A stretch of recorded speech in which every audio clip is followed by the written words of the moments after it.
Podemos hablar de procesos colectivos, podamos hablar de esta mezcla de la investigación con el trabajo artístico, de desdibujar fronteras, y sobre pues toda esta cuestión de los largos procesos en el arte y en la vida. Yo les voy a platicar de un proyecto que estoy haciendo ahorita, que se llama, para lo del Sistema Nacional de Creadores, estoy haciendo una serie de visitas a archivos, y en función de esa visita a ese archivo hago piezas que salen y son otra cosa y nunca sé qué van a hacer. Y este es uno de ellos. Uno de los proyectos es Visita al archivo de Pinto Mi Raya, y pues tiene que ver con todo lo de iteraciones, repeticiones, reinterpretaciones, etcétera, de piezas anteriores, o qué hacer con el archivo mismo.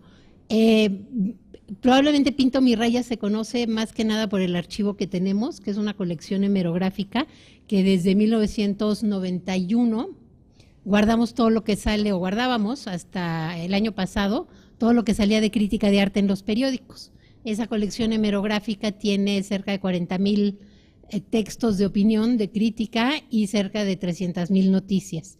Y se la vendíamos a bibliotecas, compilada quincenalmente durante todo este tiempo, y también hicimos una serie de compendios temáticos como de instalación, performance, arte digital, educación artística, arte político, los temas que nos interesaban. Pero de hecho el archivo de Pinto Mi Raya es mucho más amplio, porque ese sí fue un archivo que esa colección sí se construyó específicamente como obra, pero pues el archivo, todos tenemos archivo, y los archivos se van haciendo y son silvestres y crecen, y pues hemos estado en muchas cosas y en muchos pleitos y haciendo culturales y en muchos eventos. Entonces el archivo pues tiene todo ese material. Si quieren consultar cuestiones de arte feminista en México, generalmente nuestro archivo es el lugar a donde ir, igual que performance, nada más porque llevamos tanto tiempo en esto y desde entonces estamos guardando. Entonces, en las visitas que estoy haciendo yo al archivo de Pinto Mi Raya, decidí hacer un performance en el cual es un tour por nuestro archivo. Entonces, lo que hago es un performance en el cual se invita a un pequeño grupo de personas y llegan, y por ejemplo, este es el tour de arte feminista en cinco paradas. Entonces busco cinco documentos en el archivo, y a partir de esos documentos me permite hablar de todo lo que es los inicios del feminismo en México, el grupo de Polvo de Gallina Negra, que fue el que formamos Maris Bustamante y yo, Tlacuilas y Retrateras, etcétera, y así en 5 documentos conocen estos materiales y conocen el espacio, porque nuestra casa además ya se la está comiendo el archivo, ¿verdad? Es una casa que ha sucumbido entre todos los cuartos y en todos lados hay archivo y colección. Entonces aquí, por ejemplo, es la parada en los documentos de los inicios del movimiento feminista, cuando participé en un periodiquito que se llamaba CIWAT, La Voz de la Coalición de Mujeres, ahí por el 76, y era pues de los 2 grupos que había del movimiento feminista entonces, que éramos como un total de 30 mujeres, sacábamos este periodiquito, y estas son fotografías de una batalla que tuvimos. Esa fue mi única época como de militante feminista. De ahí en adelante mi militancia ha sido a partir del arte, pero en ese momento sí me metí a aprender de qué se trataba el feminismo, metiéndome a la militancia y participando en un grupo que se llamaba el Colectivo de Mujeres, que era un colectivo de cine. De ahí sale después gente como María Novaro, Guadalupe Sánchez, y lo funda Rosa Marta Fernández. Y en ese momento estábamos haciendo una película que tenía que ver con violación, Las Voces del Silencio, y entre otras cosas nos tocó ir a grabar a la cárcel, junto con la lucha de las feministas, a esta chava que la habían metido a la cárcel porque era divorciada, tenía una hijita, y llega un chavo que quería andar con ella, se mete a su casa, trata de violarla, ella le da un balazo y lo mata. Y se logra que salga por primera vez una mujer de la cárcel por legítima defensa. Entonces, pues para mí ese fue como el aprendizaje del feminismo, esa batalla yendo a investigar a la gente, a al Ministerio Público cómo recibían a las mujeres y, por ejemplo, enterándome de que el doctor que recibía a las mujeres violadas decía que la violación no era posible, que porque las mujeres tenemos aquí en el muslo tenemos unos músculos que es imposible que nos abran, entonces ninguna mujer realmente es violada, según el doctor que recibía a las mujeres, ¿no? Entonces, bueno, ese fue como mi entrenamiento. Entonces, bueno, pues paso por ahí y luego pues les digo polvo de gallina negra, el archivito, exposiciones que hemos tenido y terminaba yo con esta que es Archiva Obras Maestras del Arte Feminista en México, que es otro de los elementos, de los componentes de otra de las piezas que tengo, que es Visita al archivo de Ana Victoria Jiménez, que es una feminista que documentó todo el movimiento en los 70s, y lo que hago yo es un archivo de artistas feministas desde esa época hasta hoy en día. Son fichas, son 74 fichas, y las pueden encontrar en internet, ponen Archiva Obras Maestras del Arte Feminista en México, y ahí está toda esa información. Bueno, a mí lo que me interesa del trabajo que realizo es intervenir y aprovechar incidentes. Lo más reciente fue que el sábado antepasado tuvimos una intervención en nuestro jardín por medio hecha por El Gritón, y en el momento en que se llevó a cabo estaba haciéndose la intervención, le comuniqué que a mí me gustaría intervenir su trabajo y y en compañía de su pareja, Adriana Camacho, que es músico profesional, empezamos a trabajar la pieza. La pieza se llama Antena para cambiar el mundo, lo del Gritón. Antena para cambiar el mundo. Y amarró 25, por decir una cantidad, 25 listones y los desparramó por toda el jardín, los colgó y los amarró.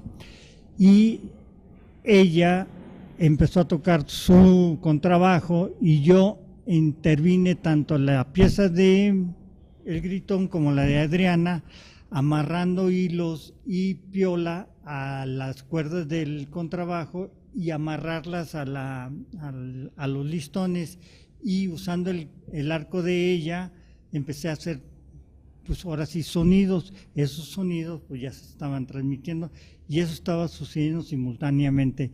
Ese tipo de trabajo a mí me atrae mucho porque lo siento que es vivo, que se está logrando algo en ese instante. Va dirigido únicamente al público que se está presentando. No hay mucha difusión, mi interés no es de que se ponga en un lugar, como diríamos, en una galería o en un museo, porque implica trae otras situaciones, otras connotaciones. Esta de Yo no celebro ni conmemoro guerras empezó en 2008, un poco antes evidentemente, del centenario y el bicentenario, y pues era nada más la frase. Lo primero que nos invitan es a una cosa que organizó la Secretaría de Cultura, que era el grabado más grande del mundo, que lo imprimieron sobre Reforma con una aplanadora. Entonces, pues yo propusimos esto de Yo no celebro ni conmemoro guerras para contradecir eso, y luego la pieza la ha hecho el público.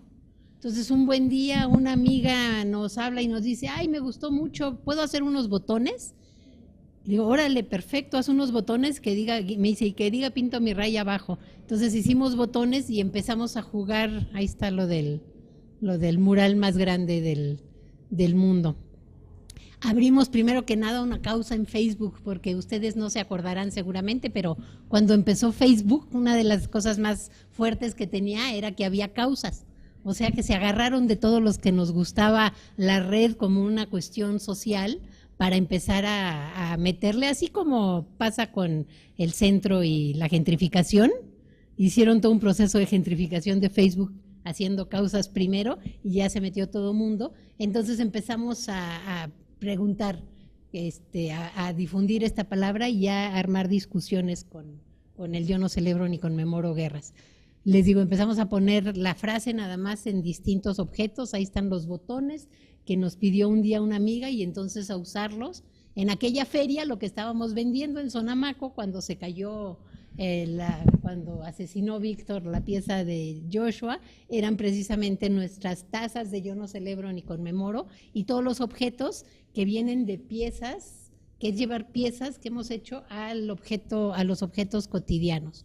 Ahí está la primera versión de las camisetas. Luego empezamos a hacer una serie de performances en los que, como si fuera una manifestación, llegábamos a secundarias y preparatorias gritando yo no celebro ni conmemoro guerras y así en gran escándalo, y luego nos sentábamos en el salón a discutir con los estudiantes, no imponiendo esa idea, sino armando una discusión de qué pensaban ellos en cuanto a esto.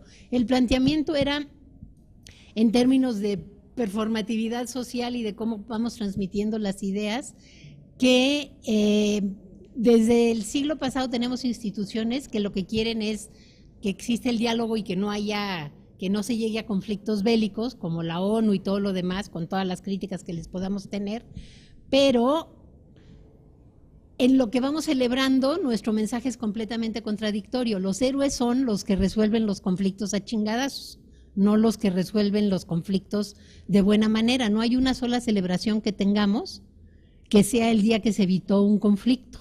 Y nuestro planteamiento es, en una familia, a lo mejor un día la mamá, después de que el papá la ha golpeado 30 años, se lo echa, y la familia a lo mejor dice, ay, qué bueno, ya se lo merecía, pero nadie lo va a celebrar como familia. Entonces, ¿por qué como sociedad, cuando dos países se pelean, sí se convierte en algo que se celebra y no en algo que es un fracaso? De todas maneras es un fracaso, no se llegó a una conclusión razonada y dialogada, sino que se llegó a la violencia, ¿no? Entonces, esa era un poco la discusión, y empezamos a jugar con el público también, contraponiendo esta esfera privada y esta esfera pública. Les regalábamos a las personas un botón de yo no celebro ni conmemoro guerras, y les dábamos uno en blanco para que nos pusieran lo que ellos sí celebraban. Y evidentemente muchas veces era cosas como, pues yo celebro la espiral, yo celebro que metieron gol tal equipo, era en tiempos del mundial, yo celebro que tengo un perrito, yo celebro que... Hubo una niña en la feria que fue muy suave, porque como de 6, 7 años, y llega la niña con su papá y, ay, ¿quieres participar? Y le dice la niña, no te va a gustar. No, claro, participa, que no sé qué. Entonces dice, yo celebro que me saqué 6 en la escuela. Y el papá, pero ¿cómo no? Bueno, ella celebra, ¿no? Ahí estamos en la feria, también lo llevamos. En el MOAC hicimos un performance en el que también, en un proyecto que se llamó Jardín de Academus, que organizó José Miguel González Casanova, llevábamos, como parte de ese fue llevarlo a escuelas, y en el MOAC hicimos este performance en el que también invitábamos al público a llenar su botón, y luego gritábamos como a manera de consigna lo que decían. Me acuerdo uno muy chistoso que pone, yo celebro que soy estúpido, pues lo gritamos, ¿verdad? Después de las 12 del día nadie se contradice. Entonces lo gritábamos como este nivel cotidiano.